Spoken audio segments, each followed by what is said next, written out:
What's up, y'all? Welcome back to Dolphins Daily, your daily dose of Dolphins content with your boy Chris Kane. Let's talk about the Dolphins. Last year, generally, did not go how Dolphin fans wanted to go, right? Didn't make the playoffs, left with basically a top 10 pick. Tua played, didn't play well, coach fired, all that stuff, right?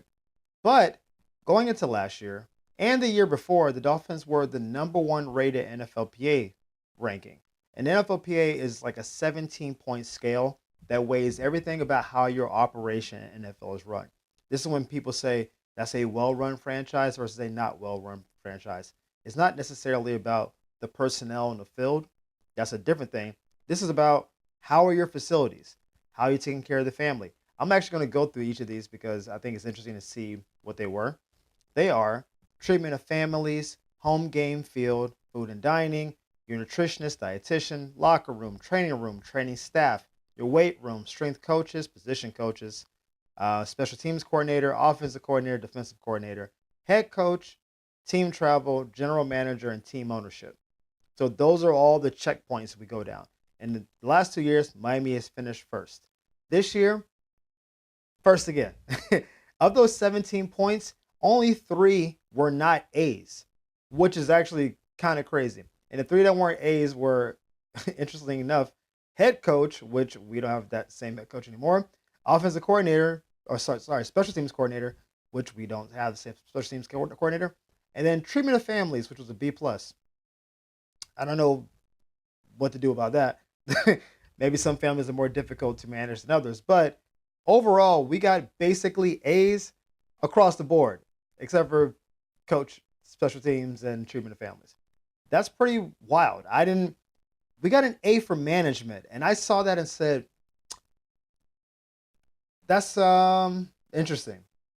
Like I think Stephen Ross has done a lot in terms of spending money on the team. In terms of him being like a really effective owner, I think that's more than debatable. However, I will take a victory where you can get a victory. As you would expect, most teams that are not good do not score well on this. So Atlanta, for instance, was not good in this. I think they got like a C, maybe a C minus overall. So a lot of D's on their report card. There are a lot of teams that don't care to put the money into the team, into the facility, into the all around goings arounds of a team. They just say, hey, we're gonna spend money on players. I haven't looked at Cincinnati's score on this. I bet you their score is low. I bet you. Cincinnati, up until a few years ago, I think we're still doing outdoor practice facilities. Like they don't spend money on the team. It's just a weird thing to do. But Miami, because part of the experience of being in Miami is Miami, taking care of everything, things looking good, making sure you have the right people on staff. Like we've done a lot of really good things. It's just that the drafting and developing part hasn't been great. So all this team organizational equity hasn't translated to the field. However, it's always great 3 years running now to be recognized as the team that cares about all the little things. That's what this testing basically is. This whole survey is: do you care about little things? Like when you say dietitian, like how you are on the road, how you are with your staffing on the field. Like these are all the little things that kind of map out what your team is. And Miami's been really locked into that for the last few years. And I think that's something we're really proud of.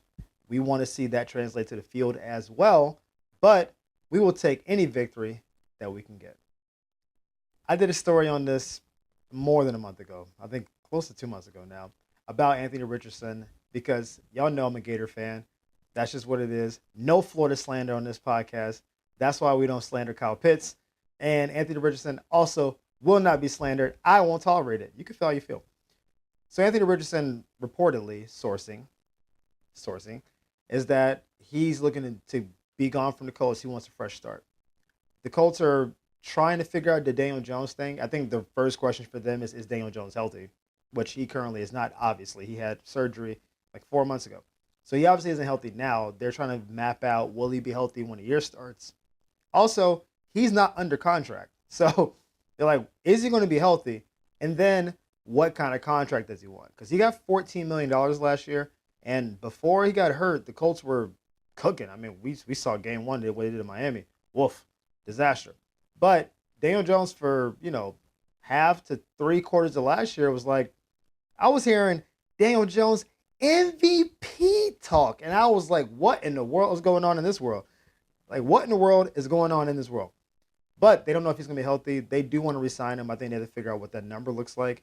A quarterback that's mostly been bad, who had a good half year last year, off an injury is a tough one to kind of slot. But Anthony Richardson knows he won't be the starter. That's the bottom line. He's like, I'm not going to be a starter. I'm still young. Technically, still in his rookie deal. So he doesn't really want to be on the team, and he's looking for a fresh start. And listen, after what we've seen with Sam Darnold, after what we saw with Baker Mayfield, high level picks that early in their careers weren't good. Baker was actually okay to solid with Cleveland. Him and management just really got into it, and then he wasn't good at his next two stops. But then he got good again. Anthony Richardson is the top 5 pick. He has all the talent in the world. All the talent. All the speed, all the size, all the arm strength. What he does not have is accuracy. In his, I think, 17 or 18 games he started, that boy has a 50% completion percentage, which almost seems like a joke. At this point, 60% is like, okay, fine, that's the bare minimum. We should be pushing 65 and above now. If you're, I guess, borderline elite. 50% completion percentage is crazy because most throws in the NFL are not deep throws. They are checkdowns, they are short routes, they are 3rd and 4. It's a 5-yard pass. Oh, quick hitch. Oh, quick slant. Dump it off to the back, especially when you have Jonathan Taylor, who is a good receiving back. I don't even know how it's possible to have a 50% completion percentage unless you're just not focused on the game and you are making some throws that I don't know what we're doing. So that's not the good thing. What he is a mixed bag of talent. He will almost certainly be cheaper than Malik Willis will be. So we got to keep that in mind. But he has a higher ceiling than Malik Willis because he's basically a hybrid of, I guess, what a Josh Allen, Lamar Jackson baby could look like. Like he's not as fast as Lamar, but he's faster than Josh. But he can probably throw the ball comparably to as far as Josh, but he doesn't have any of the intangibles that both of them have. They're both MVPs. They're both like top of the game. They both can basically carry a franchise. He has not shown any of that stuff. But the actual tools he has, I'm still intrigued by. I know Shane Steichen's a good coach, and people are like, if he can't play under Shane Steichen, he can't play under anybody. I get that. I'm not even saying he would be good in Miami. Let me be clear. This is not a this is a tepid endorsement at best. It's just the idea that if you can harness that talent, oh my goodness, that's all I'm saying. It's the reason why Buffalo went and got Josh Allen from Wyoming when he had a 50% completion percentage in college. They said, hey, if that guy can put it together, we got something special. And guess what? It took a couple years, but eventually they were right. It's the reason why Baltimore traded back into the first round to get Lamar. They're like, hey, man, y'all don't see what this guy could be? And then it worked out. Those are the only people I can compare Anthony Richardson to because I think you have to judge him based on the highest he can get to. If you want a quarterback to be 60% completion percentage, 25 touchdowns, 7 picks a year, Anthony Richardson's not your guy. He's just not. There are better people to do that. That's a Kirk Cousins type. That's, Jared Goff is actually higher than that touchdown. Jared Goff's like a 30-10 guy. But there are other guys who can do what that is. But if you want somebody who maybe for a year or two, a la like a Cam Newton at his highest level, can be, is that guy the best player I've seen on the football field? But he's also terribly injury prone, a lot of shoulder injuries, which is really bad for a quarterback. I know all the red flags. He's not accurate. Okay? He gets hurt a lot. He's checked out on this team. He literally checked himself out of the game, and people think that's unforgivable. He's 8-7 as a starter, but I think a lot of those wins are not because of him. He has a ton of picks in the games that he plays. I get all of that. So if Dolphin fans say, Chris, get out of here with this take, I'm not mad at you. Not mad at all. But as a Gator fan, as someone who roots for Anthony Richardson, I still think there's something there. And I don't know if we are the place to get that out of him. But I think we could be. And I know he'll be cheap. And I would just want to see him in the building. And I just want to see him get another chance at life. He's too young. He's too talented. He may never pan out. Totally possible he never pans out. But if there's any chance whatsoever, I just want to see down in Miami. So most of y'all know that when I'm not doing Dolphins Daily, I am doing comedy and fitness stuff. In fact, I have a comedy show after taping tonight because The grind never stops. But again, the biggest thing for me is always trying to find my energy. Like I get energy from the crowd, but also in general, I need energy to live. And I'm always trying to figure out, is that green juices, is that teas, is that, I try to avoid Red Bulls and those kind of things because I think that's gasoline in there, but that's neither here nor there. Anywho, new year, new me. That's what my clients have told me. That's what I believe as well. So I've been inspired to try these ultra packs. Now, for me, this has been really useful in helping me sleep better because as I sleep better, my energy just improves throughout the day more naturally. I don't need to do any other boosters for that. But for some people, ultra helps them with mental focus. It helps them be like more locked in, concentration. That's totally cool. If that's the way you want to go with it, I think it'd be great for you. If you're like me, you need help with some sleep, I think ultra would be great for you as well. I recommend you try it. Ultra is the ultimate guilt-free pouch delivering instant focus and mental clarity without caffeine or nicotine. New customers can use code FANARCH to get 15% off at takeultra.com. That's takeultra.com to get 15% off when you use code FANARCH.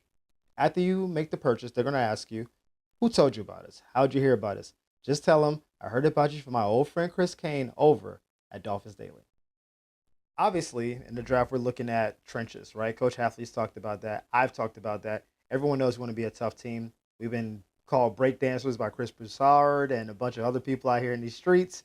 They think Miami is fraudulent. Coach Halfley came in and said, we're not about that fraudulent life anymore.